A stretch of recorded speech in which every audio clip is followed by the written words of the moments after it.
Hi Capricorn, welcome to your April 2026 Love and Relationship Tarot forecast, where we will be exploring the energetics between you and the person on your mind.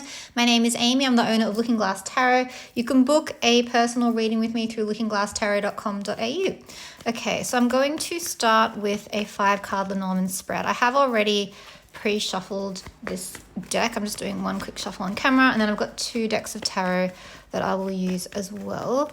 So we'll start off with 5 cards here. Your theme is garden. Yeah, this card actually just flipped over while I was shuffling. So when they show themselves, when the flyers or the jumpers, I always take notice of them. Take notice of them, because if they come up in the main spread, it's like it's a double emphasis. They're saying you really need to pay attention to me. So garden is variety, it's many, it's outdoors, it's mingling. So yeah, I'm wondering if you met this person out socializing, or you are going to be doing a lot of socializing, okay, with them. All right, so let's do 5 cards. Okay, so we've got communication via the written word, so lots of texting, I would say. Lots of texting. Maybe you have been at their house, or maybe you're comfortable just with the texting at the moment, because this is the written word. This could be also email or formal paperwork. It could be that you're buying a house with this person, but home can be a man that's quite emotionally available and open, or it can be your home, or it can be a sense of comfort and safety. And a black and a red king is strife, and a black and a red 7 is worries. So, wait, or is that jealousy? Hang on. Let me refer to my Lenormand book. Black and a red 7 is 2 black 7s is jealousy. A black and a red 7 is worries. I think I said that right. Okay, so worries, strife. Okay, so that's just another layer. You can look at Lenormand as the repeating pip cards. But yeah, this is the spoken word. Birds is the spoken word. Clouds is confusion or a troubled mind. And then child can be an actual child, or the beginning of something new. So, and these 2 cards are connected. So it could be that, I don't know, maybe there's little pops of communication between you and this person via text. Maybe you're confused about whether or not you do feel safe with them. Maybe you are actually talking to them, or birds can also be a couple that's not committed. Love would be love card, commitment would be the ring card, but birds is, maybe it's a situationship or a hookup, or you're getting to know them, or you're talking about what you guys are, because there's something around concern for your safety. And that, when I say safety, I mean, well, hopefully they're not like abusive, but more like, do I feel safe that this is going somewhere? Do I feel safe that my heart is okay? And by the way, you can definitely survive a broken heart. That's not going to hurt you. I mean, it will hurt you, but it won't end you. So maybe you move through this confusing period, you talk it out, you talk about what your sense of safety is after texting, and there could be a new beginning coming in, or you could be feeling fragile, or maybe you're confused around whether or not you want to have a child with this person, or you're co-parenting with this person, and that's confusing. But there could be a lot of communication going on, I would say, with that letter and with birds there. Okay, so now I'm going to have more of a direct look at you. Okay, so this could be Scorpio. 9 of Wands is exhaustion. Yeah, so now I'm going to have a look at you and the person on your mind. I'm going to have a look at your head spaces towards each other, your heart spaces. Yeah, see, texting. Your heart spaces, your intentions towards each other, your behavior, where you guys meet and hope for the future. Okay, so this is Capricorn. Oh, this is you. This is you. So we're on brand. I had to think for a second. I was like, which is this reading? Yeah, it's Capricorn. So the devil is Capricorn. It's also the devil. So it can be about addictions, toxic people, toxic patterns of behavior, feeling stuck, trapped, held back, tied down. It's the opposite of the Fool card. People kind of sometimes think it's the opposite of the Lovers card, but it's similar to the Lovers, but opposite to the Fool card is freedom. The devil card is attachment. So, all right. Their headspace. So this is what they think of you. And in this particular deck, the 6 of Wands depicts 2 people getting married.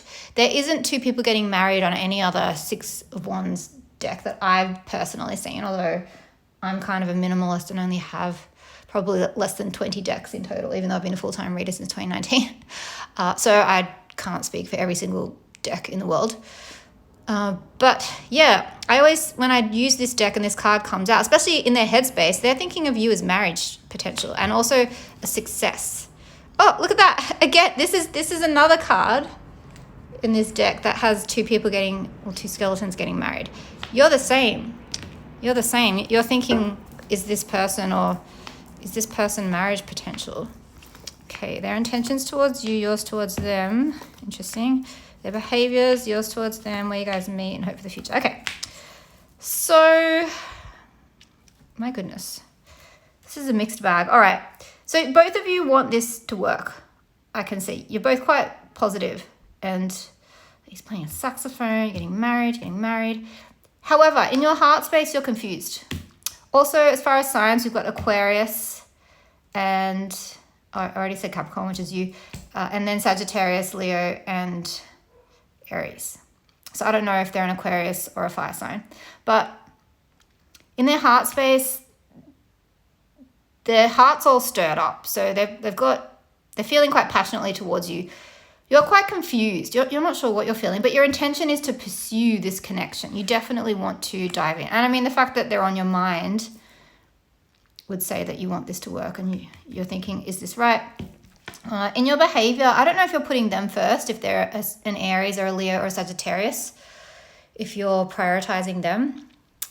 I sure hope they're prioritizing you if you're prioritizing them. Otherwise, if you've got a lot of fire in you, because you're Capricorn, you're Earth. If you've got a fire, moon or rising, Aries, Leo, or Sagittarius, could be that you're thinking, what's the best thing for me in this scenario, in this dynamic? In their intentions with the star card, if you've got Aquarius in your energy, like if you've got an Aquarius stellium somewhere, then they're very focused on you. Otherwise, they've got big dreams for the two of you. They're in this place right now where they've got big dreams. They really are thinking about a solid future with you. And the way they're behaving, they could be giving the impression that they want to solidify your connection by committing. So where the two of you meet, however, there does seem to be some pain and betrayal and then hope for the future.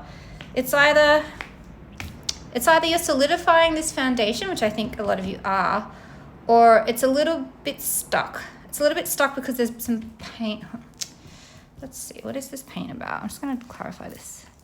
Okay, there's a bit of stressed out, blocked, stuck energy around whether or not this is the right thing.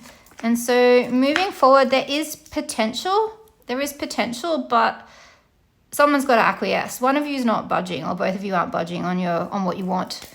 I don't know, one person could be like, I want it this way. The other person could be like, I want the relationship to look like this. And you're butting heads a little bit. So this is saying that there is the potential for you to figure things out, for you to meet each other halfway, to grow and learn through this dynamic and push through. But you both seem quite stubborn. That's the word I'm looking for, stubborn. There's a stubbornness. Yeah. So, okay. Also, that could be a Capricorn, Taurus, or Virgo man. All right. So let's get a second opinion. Oops. Gotta be quick. Not much time left. Knight of Pentacles. Yeah. The Knight of Pentacles has come up a couple of times. That's sort of the masculine version of your energy. Yeah. A wedding, a union, a commitment. That's your theme. In their headspace, yours, their heart space towards you, yours towards them, their intentions, yours, their behavior, yours, where you guys meet, hope the future. Yeah, again, it looks quite positive on their side. You have your doubts, and where you guys meet, it's a little bit confusing and unclear. What do you need to know about them? Yeah, I wonder if they're the one that's holding back. What about you and them? For a lot of you, there's a child. Yeah, child came up in Lenormand as well. There's a child in the mix. Like you're destined to have a child, or you already have one, or one of you has a child without the other, and that's a factor playing into it. Knight of Pentacles again. So that is your advice, King of Cups. It's saying, yeah, and eyes closed, eyes closed. It's saying to go within. Know that there's something a little bit stuck and a little bit blocked. What is it that's blocked? Yeah. And information and truth, if you have a good, honest conversation where they're willing to open up to you, that can shift the direction of the trajectory.